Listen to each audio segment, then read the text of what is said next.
నమస్తే, welcome to view point. పశ్చిమ బెంగాల్ నుంచి బంగ్లాదేశ్కి అక్రమ చొరబాటుదారులు క్యూ కడుతున్నారు.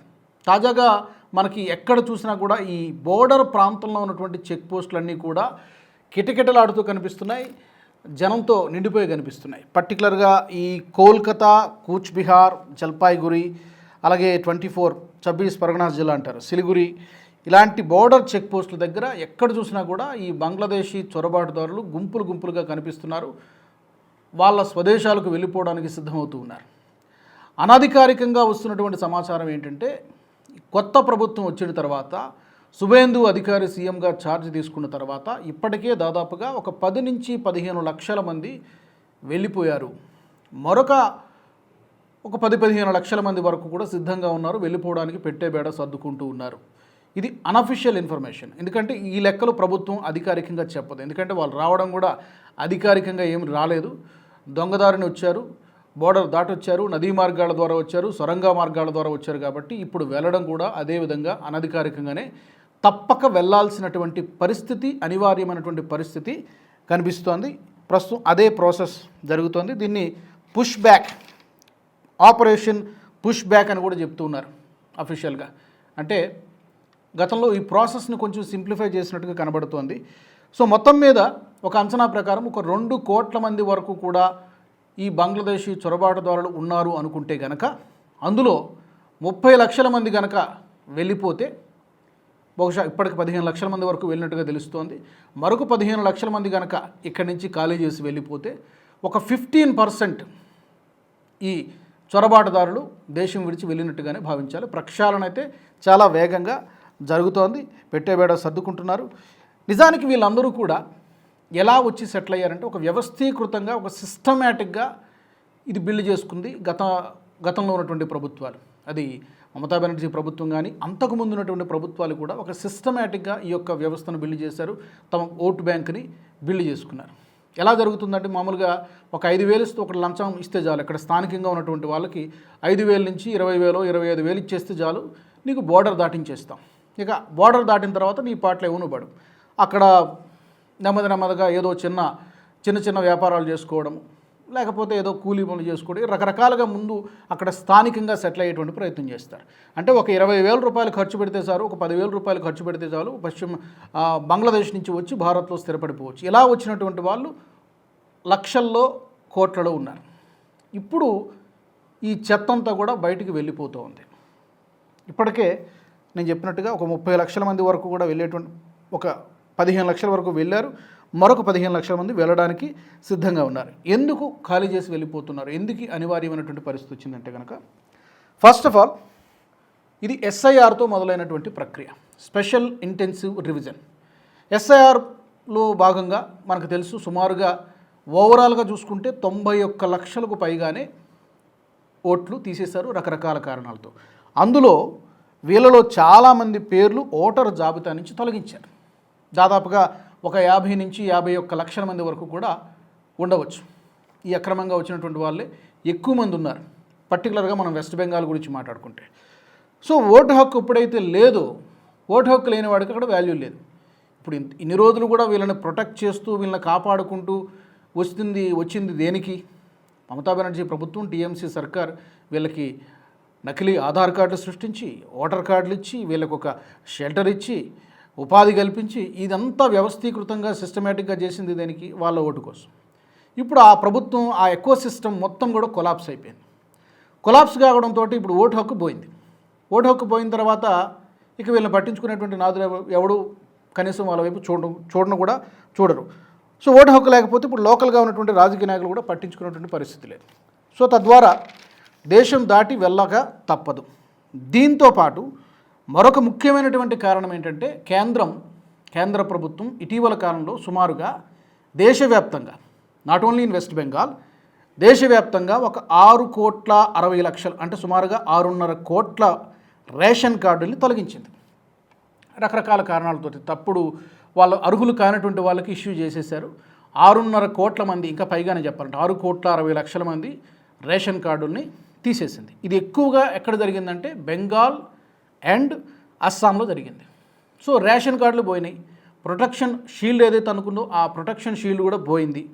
ఎకో సిస్టమ్ ఎవరైతే వాళ్ళని కాపాడుకుంటూ వచ్చారో, ఎకో సిస్టమ్ కాపాడుకుంటూ వచ్చిందో ఆ ఎకో సిస్టమ్ మొత్తం కూడా ఎన్నికల్లో ఓడిపోయింది. ఇప్పుడు టీఎంసీ నాయకులు, గూండాలు వాళ్ళే అండర్ గ్రౌండ్లో దాక్కోవాల్సినటువంటి పరిస్థితి. ఎందుకంటే ఏ కేసు మీద వచ్చి అరెస్ట్ చేస్తారో తెలియనటువంటి పరిస్థితి. ఇప్పుడు వాళ్ళకు ఫోన్ చేసినా ఎత్తలేనటువంటి పరిస్థితి. ఒకవేళ వాళ్ళు ఫోన్ లిఫ్ట్ చేసినా కూడా మీరు మీ దేశానికి ఎలా వచ్చారో అలా వెళ్ళిపోండి అని చెప్పాల్సినటువంటి పరిస్థితి. ఎందుకంటే ఇప్పుడు వీళ్ళని పట్టుకుంటే ఈ నెట్వర్క్ మొత్తం కూడా బయటపడుతుంది, ఈ సిండికేట్ మొత్తం కూడా బయటపడుతుంది. తీగ లాగితే డొంక కదిలినట్టు వీళ్ళని పట్టుకొని విచారిస్తే అసలు ఎవరి ద్వారా వచ్చావు తప్పి ఈ వివరాలన్నీ కూడా బయటకు తీస్తే డెఫినెట్గా ఈ ఫహీం అహ్మద్ లాంటి వాళ్ళు, ఇంకా ఆకాష్ సింగ్ లాంటి వాళ్ళు మనం చూసే ఉంటాం సోషల్ మీడియాలో వీళ్ళిద్దరు విజువల్స్ ఎంత వైరల్ అవుతున్నాయో. అండర్వేర్ల మీద నడి రోడ్డు మీద సంఖ్యలు వేసి మరీ పోలీసులు తీసుకెళ్ళినటువంటి దృశ్యాలు. ఇది కేవలం ఒక ఇండికేషన్. వీళ్ళిద్దరే కాదు, ఇలాంటి వాళ్ళు చాలామంది ఉన్నారు. అందరి పరిస్థితి కూడా రేపు పొద్దున ఇదే జరగబోతోంది అనేటువంటి ఒక స్పష్టమైనటువంటి ఒక హెచ్చరిక ఇవ్వడం జరిగింది. ఎన్నికల ముందు అమిత్ షా ఇచ్చారు, ఎన్నికల తర్వాత ఇప్పుడు పోలీసులకు ఫుల్ పవర్స్ ఇవ్వడంతో ఇప్పుడు వీళ్ళు అదే చేస్తున్నారు. సో ఎకో సిస్టమ్ మొత్తం కూడా కొలాప్స్ అయింది. ఇక మమతా బెనర్జీ పూర్తిగా డిఫెన్స్లో పడ్డారు.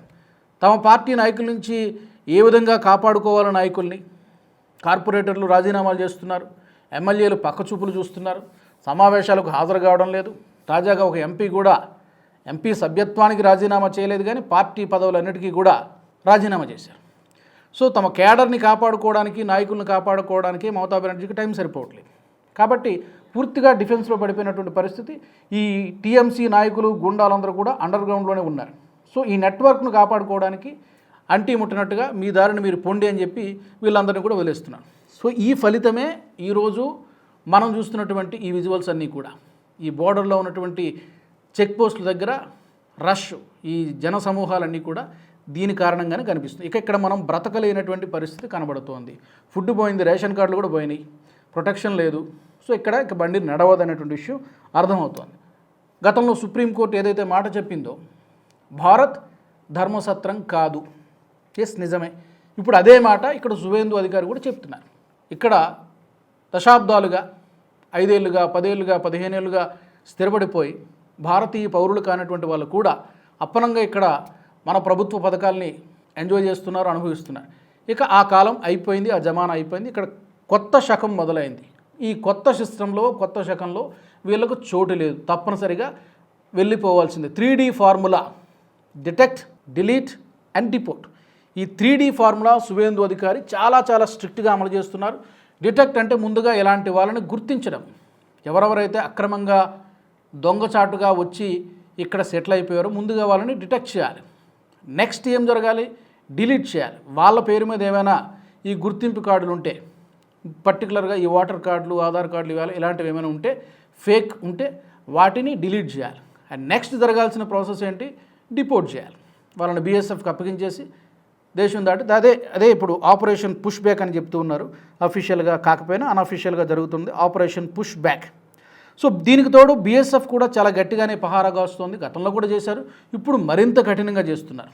ఎక్కడ ఫెన్సింగ్ ప్రాసెస్ కూడా ఆ పెండింగ్ ఏదైతే ఉందో 75% పూర్తి అయిపోయింది. ఆ రిమైనింగ్ 25% కూడా ల్యాండ్ ఎలిక్వేషన్ అయిపోయింది. కాబట్టి ఫెన్సింగ్ ప్రక్రియ కూడా చాలా వేగంగా జరుగుతుంది, డే అండ్ నైట్ జరుగుతుంది. సో బీఎస్ఎఫ్ జవాన్లు కూడా చాలా గట్టిగా పహారాగా వస్తున్నారు. రావాల్సిన వాడు ఎవడో కూడా రావడం లేదు. ఇక్కడి నుంచి ఇన్ని లక్షల మంది వెళ్తున్నారు కాబట్టి డెఫినెట్గా అక్కడి నుంచి రావడానికి కూడా ఎవడు ఆసక్తి చూపించట్లా. పులిబోన్లో ఎవడు అడుగు పెడతాడు. సో డెఫినెట్గా అదే పరిస్థితి ఇప్పుడు బెంగాల్లో కనిపిస్తోంది. దీనికి తోడు బీఎస్ఎఫ్ జవాన్లు గట్టిగా పహారా కాయడంతో పాటు పోలీసులు చేస్తున్నటువంటి బుల్డోజర్ యాక్షన్ కూడా చూసి ఇక్కడ వేస్తున్నటువంటి పనిష్మెంట్లు కానీ రౌడీ షీటర్లకి, డాన్లకి ఎవరైతే ఉన్నారో గతంలో చేసినటువంటి కేసులన్నీ కూడా తిరగదోడి ఏదైతే చేస్తున్నారో ఇవన్నీ చూసిన తర్వాత ఇక లాభం లేదు, అయిపోయింది మనకి, ఇంకా మన దేశం వెళ్ళి ఏదైనా చేసుకుని బతకాల్సిందే తప్పితే ఇక్కడ పశ్చిమ బెంగాల్లో ఇక భారతదేశంలో ఉండడానికి అవకాశం లేదు అని ఫిక్స్ అయ్యి లక్షల సంఖ్యలో తమ స్వదేశాలకు తిరిగి వెళ్ళిపోతున్నారు. సో మొత్తం మీద దీనికి సంబంధించి మాల్డాలో కానివ్వండి కొన్ని ప్రాంతాల్లో డిటెన్షన్ సెంటర్లు కూడా పెట్టారు. వీళ్ళకి డిటెన్షన్ సెంటర్లు ఎందుకు పెట్టారంటే ఈ 5 ఏళ్లలో 3 ఏళ్లలో 4 ఏళ్లలో వచ్చినటువంటి వాళ్ళు ఈ విధంగా వెళ్ళిపోతున్నారు.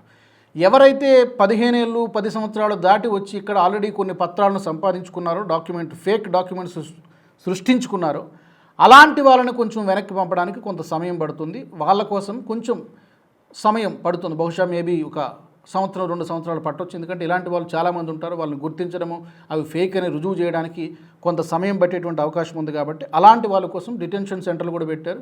వాళ్ళని కొంచెం త్వరితగతిన దశల వారీగా పంపించేటువంటి అవకాశం కనబడుతుంది. సో మొత్తానికైతే ప్రక్షాళన జరుగుతోంది. చెత్తను ఏరివేసేటువంటి కార్యక్రమం చాలా వేగంగా జరుగుతుంది. కలుపు మొక్కల్ని ఏరి పారేస్తున్నారు సువేందు అధికారి. మొత్తం వీళ్ళందరినీ కూడా భారతీయులు కానిటువంటి ఈ చొరబాటుదారుని ఏరి పారేసేటువంటి ప్రక్రియ యుద్ధ ప్రాతిపదికన జరుగుతోంది. మరి ఈ వీడియో మీకు నచ్చినట్టయితే లైక్ చేయండి, షేర్ చేయండి, అలాగే బెల్ బటన్పై క్లిక్ చేయడం మర్చిపోకండి. మరొక ఇంట్రెస్టింగ్ టాపిక్తో మళ్ళీ వ్యూ పాయింట్లో కలుస్తాను. జై హింద్. ఈ వీడియో మీకు నచ్చినట్టయితే లైక్ చేయండి, 10 మందికి షేర్ చేయండి, అలాగే కామెంట్ల రూపంలో మీ అభిప్రాయాలను మాతో పంచుకోండి. Nationalist hub group of channels ను సబ్స్క్రైబ్ చేసుకుని తెలుగునాట జాతీయవాద జర్నలిజాన్ని ప్రోత్సహించండి. ఈ వీడియో కింద ఉన్న బెల్ ఐకాన్ పై క్లిక్ చేయడం మర్చిపోవద్దు.